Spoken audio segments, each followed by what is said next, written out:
What up guys, this was my serve 9 months ago, and my first serve, as you can tell, not a whole lot of pop, not a whole lot of power. This was really just something that got the point started, and I wanted something more, so I went on a journey for the past several months to see how much power can I squeeze out of my serve. Now this 4-serve sequence you'll see here was pure luck and will never happen to me again. But what's not luck is the fact that I can hit my serve at least this hard every single day. I'm getting loaded, not perfect, my serve is far from perfect. 4 aces in a row, 4 aces. But with a few of the right tweaks, you can be blasting away.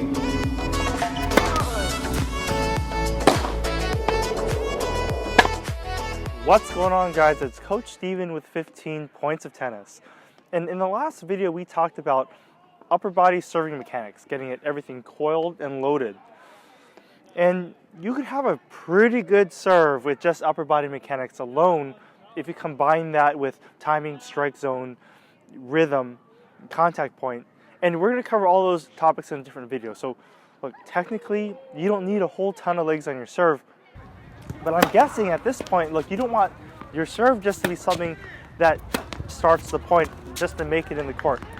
You want to turn your serve into an advantage. I mean, if it's not ACES service winners, at least short balls, easy putaways, at least being able to have the confidence to hold serve and close out matches. And I remember a time when literally every serve I hit would get smashed because it was weak, right? And that was a very miserable way to play. So what I'm going to tell you is whatever you're doing on the upper body mechanics, and yeah, go back and watch that video I did last week, 2 weeks ago, okay? But we're going to take whatever you're doing on your upper body mechanics, put that on steroids by adding the legs. So the legs, it's interesting, right? Because a little bit of legs go a long way, but if you're using your legs incorrectly, it actually could be the biggest energy waster of all time. And so that's why we're going to break it down, show you how to do it properly. Now, before we begin, please, as usual, that bottom right hand corner, hit that like and subscribe button, and then follow me 15 Points of Tennis on Instagram.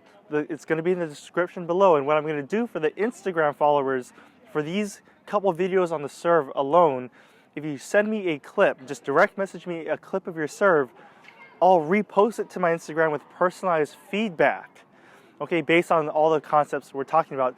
You know, if you're interested, just to get a little personalized feedback, all right? So again, that's first come, first serve. I can't do it for everyone, so go ahead and get that done. All right, with that being said, let's crack into the video. All right, so when we talk about getting lower body coiled, much like shoulder, elbow, wrist that we talked about with the upper body mechanics, lower body joints, we're looking at ankle, knee, and hip, right? Getting all of those things coiled. And we're going to talk about how to do it properly. So let's start with the low-hanging fruit, and that's the knee bend. And one of the reasons why I said to send me a clip of your serve, because you might look at your serve immediately and be like, oh, I actually don't go down. My head doesn't drop on my serve. And for half the players who don't do this incorrectly, they're not bending their knees enough. Okay, I make a video where I talk about always rising on contact for power. You see the biggest forehands hit, they're jumping in the air. On your serve, you're rising and jumping. Okay, so go watch that video if you haven't. Okay, the other issue though, that's I guess more of a beginner type of issue I see, but more for the intermediate players, maybe advanced players who aren't doing the knee bend correctly. There's what's called, I call it optimized knee bend, okay? A lot of players who do this incorrectly are bending their knees too much. And it's kind of weird to think about this, bending my knees too much, because coaches will just religiously tell you to bend your knees. But if I told you to jump as high as you can, leap as high as you can, and I said, ready, go, I got into my stance, there's probably an angle at which you bend your knees where you have optimal push if you're going to jump as high as you can. You probably wouldn't squat all the way down here. And what happens is, if you bend your knees too much, it puts too much stress on your quads. So it's going to tire your legs out.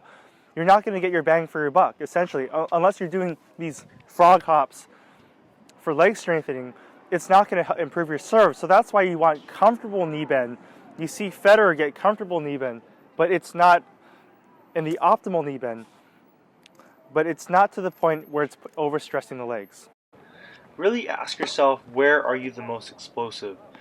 Now, Roger doesn't do anything crazy with the knee bend, and I understand there's some great servers who bend their knees more and some less. There's a lot of variance here. Another important thing to note is that there's typically more, for most players, more knee bend on the second serve compared to the first.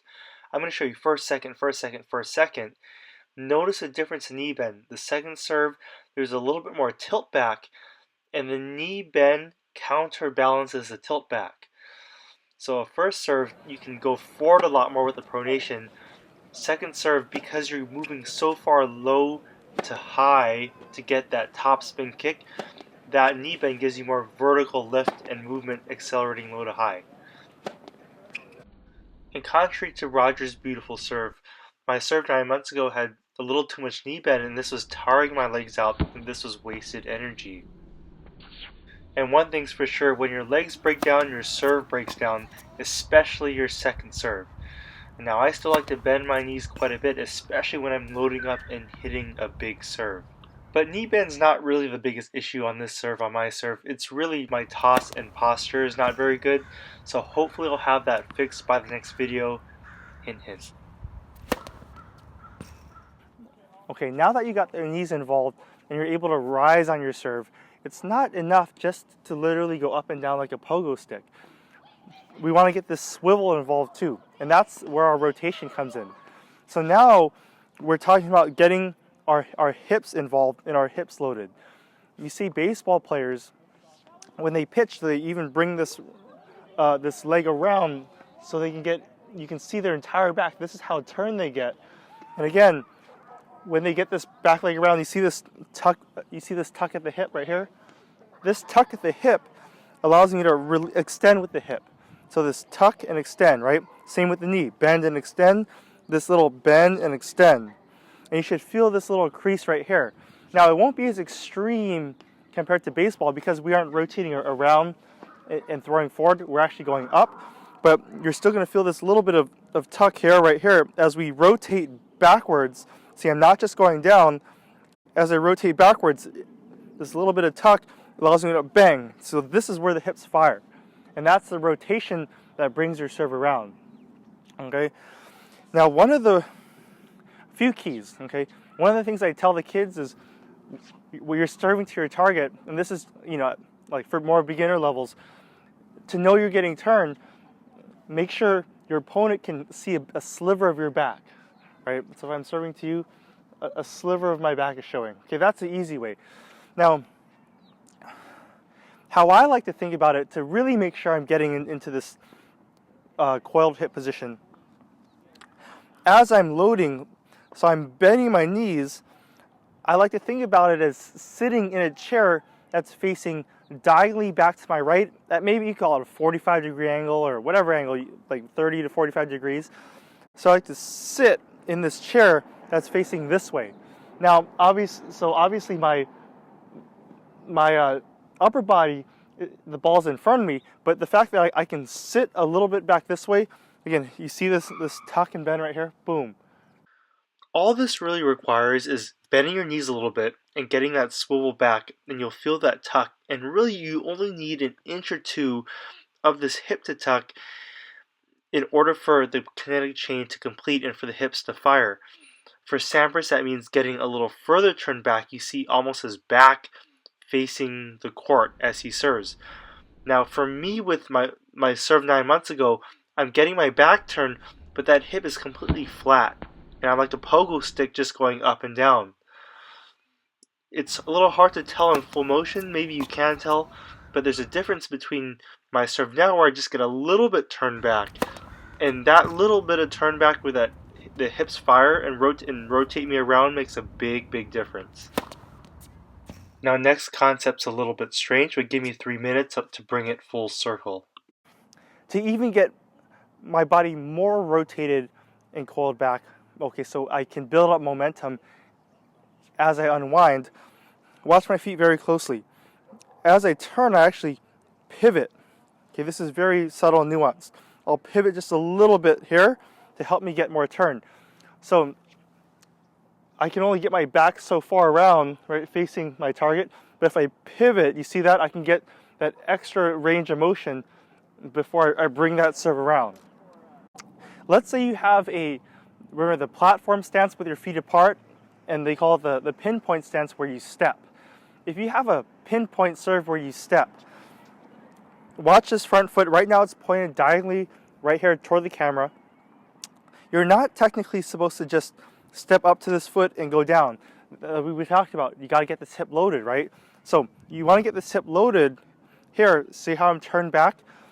But when I talk about this pivot, as you step, this foot should actually pivot where my heel is facing the court slightly. So I'm exaggerating it here, but you're gonna step and pivot.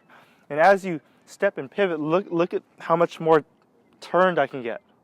Right now, I can get a lot more of my back facing the court, and I can unwind a lot more, as opposed to just stepping where my feet are facing diagonally into the court and my heels are facing behind me. Again, this is not a whole lot of turn and just going straight down. Before we discredit this weird pivot thing, we're going to watch Serena, and now her foot is facing diagonally forward, her left foot. Then as she serves and steps, now her feet are going to be parallel to the baseline, just simply helping her get her hips turned. And she has a pretty good serve. She doesn't do anything crazy in terms of getting her hips turned back, but this helps just a little bit. These are all different serves. See, this is less of a pivot, and maybe it's because she's serving out wide versus T, or winding up a little extra for a particular serve. But then you see others, again, here's a bigger pivot right there. So it really varies, but I have seen this from time to time. Just to kind of bang this home, here's me doing it incorrectly with no pivot, just going straight down with the knee bend, compared to as I pivot, you can see my hips already get turned. The main thing is always getting the hips turned, and I've tried this pivot method with a serve that's not stepping, and again, it allows me to get that turn back. And you can see in the points, it was quite effective. Watch my feet again really closely. But although it helped me squeeze power out of my serve, I didn't really like it per se, because as more of a rec player, it's a little hard for me to have all these moving parts, so to speak, and execute all the time. I'm going to talk later about finding a serve that's consistent for you, that doesn't just try to maximize every little ounce of power per se. But last thing I want to say on this, look at Kevin Anderson. Even though there's no pivot with the front foot, you can see, well, there's a little bit of a pivot, but the heels are facing slightly diagonal back toward the baseline. It's not quite parallel, again, with the main goal of getting the hips. Same thing here, there's no pivot with that front foot, but look at that back foot and where that heel is facing. That's to get that full coil and turn. And same with Sampras, even though he doesn't step, that heel starts back and then just never moves. So while I was starting parallel, he's starting with that heel slightly back. So now that you're getting into this coiled position, right, versus just here and going straight down. Sometimes I've even seen people, when they do their pinpoint serve, and you can still have a good serve if you do a lot of the other things correctly. But let me show you why this is incorrect. Some people step over like this, and what that does is it completely opens up your hips, and you lose your ability to unwind your hips, right? Because in baseball, they always talk about first leading with this hip. You see Sampras, when Sampras serves, his hips are always in the court. So baseball, they talk about leading with the hips. And I'm going to keep these hips closed off until the very last second where I need to fire them. If I unwind my hips too early here, I've lost all my leverage and torque, right? That torque is gone. And so that's why, again, we stay closed off and we lead with the hips instead of just opening them up. Now, I want to show you this because on a technical level, you could say, yeah, in an open stance position, you are getting this hip loaded. So if I'm hitting an open stance forehand, for instance, I actually am loading this hip. See this? Load and then extend, load and then extend. So I'm going pa, pa. I can get my hips into the shot And if I'm in a rally, I can go pa and hit a pretty, if I time it correctly and I have good rhythm and my contact point is good, I can hit a pretty big ball. But there's a big difference, because I want to show you right here. If I'm hitting an open stance forehand, my hit from here to here, see how short the contact point is? Here to here. I don't have much time to build up that momentum, as opposed to if I'm hitting a ball to you, the camera, or to the other side of the court, instead of this short hip load, I'm getting coiled back here. See how turned I'm getting? My shoulders facing the court. If I'm going to hit a really big forehand, I have so much more range of motion. The hip fire is back here, but I have all this range of motion building up to my contact point to bring my hips around, right? Same thing with the open stance back, and I can go either here to here, or I can go here, to here. And same with the serve. It doesn't make sense, and I know I talked about this on the last video, you don't get extra points. You don't get extra props for having an abbreviated motion. So for me to go from here to here with my hips versus here to here with my hips, I'm going to get a lot more momentum building. Same thing with all the strokes. If I'm going to load up and hit a really big ball. So you don't want to step across here, because again, one, you can lose a lot of your torque if you're not doing it correctly, or two, even if you are getting the hips loaded correctly, you're just firing from too short a lever.